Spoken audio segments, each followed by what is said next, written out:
വമ്പൻ വിജയമാണല്ലോ, തൂക്കിയല്ലോ കേരളത്തെ. തൂക്കി അക്ഷരാർത്ഥത്തിൽ കേരളത്തെ ഇന്ന് UDF തൂക്കിയിരിക്കുകയാണ്.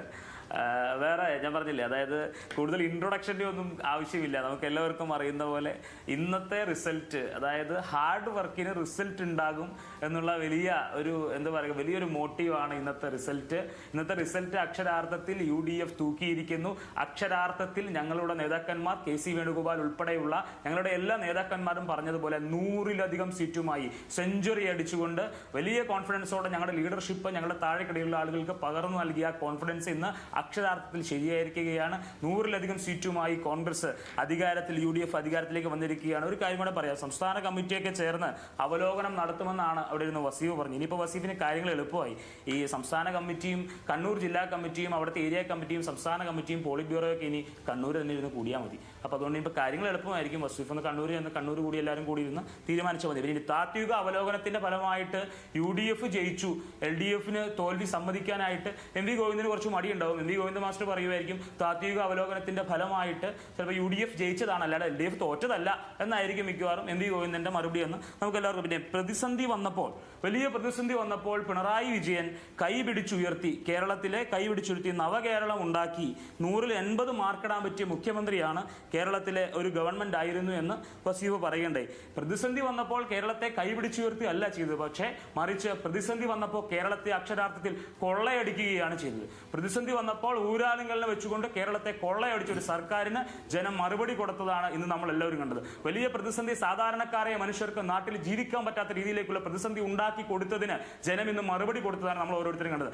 ആരോഗ്യ മേഖലയിൽ മന്ത്രിയായിട്ടിരിക്കുന്ന ഒരാള് ഇത്രയുമുള്ള പച്ചക്കള്ളങ്ങൾ നടന്നുകൊണ്ട് വലിയ നാടകം അഭിനയിച്ച ആ നാടക നടിയെ ഇന്ന് ജനം വീട്ടിലിരുത്തിയിരിക്കുന്നത് നമ്മൾ എല്ലാവരും കണ്ടു. അപ്പൊ ഇതുപോലെയുള്ള ഇനിയും പറഞ്ഞുകൊണ്ട് കേരളത്തിലെ മുഖ്യമന്ത്രിയായിരുന്നു നമ്പർ 1 എന്ന് പറഞ്ഞ് നമ്മളെല്ലാവരും കണ്ടു. ഫസ്റ്റ് 3-4 റൗണ്ടിൽ വോട്ടെണ്ണിയപ്പോ പിണറായി വിജയന്റെ ഈ കപ്പൽ ആടി വിലയില്ല എന്ന് പറഞ്ഞ കപ്പൽ മുങ്ങി കപ്പലിന്റെ മേളിലിരിക്കുന്ന കൊടി പോലും കാണാത്ത അവസ്ഥയിൽ കപ്പൽ മുങ്ങിപ്പോയത് നമ്മൾ എല്ലാവരും കണ്ടതാണ്. അപ്പോൾ 100% കോൺഫിഡൻസോടുകൂടി ഞങ്ങൾ പറയുന്നു, ഹാർഡ് വർക്കിന്റെ റിസൾട്ട് ആണിത്.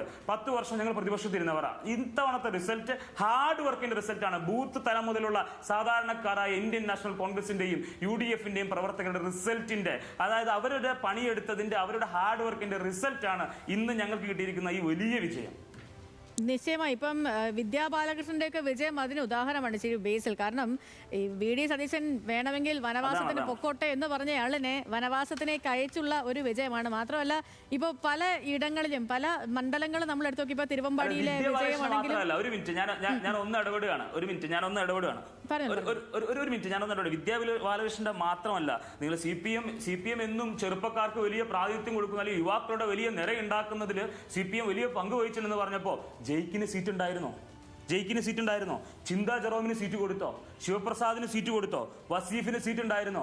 VP സാനുവിന് സീറ്റ് ഉണ്ടായിരുന്നോ?